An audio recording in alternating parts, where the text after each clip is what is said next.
In front of me is Samsung Galaxy A34, and today I would like to show you how you can change default apps on this device. First of all, you need to open Devices Settings. Now scroll down to Access Apps section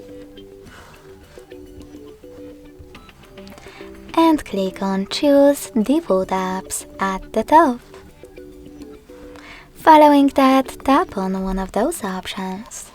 I want to change my browser apps. I have to click over here.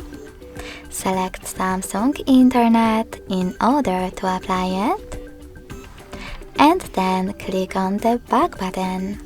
So when I do that, as you can see, my default app has changed. Thanks so much for watching. If you enjoyed this video, smash that like button, comment and subscribe. Bye!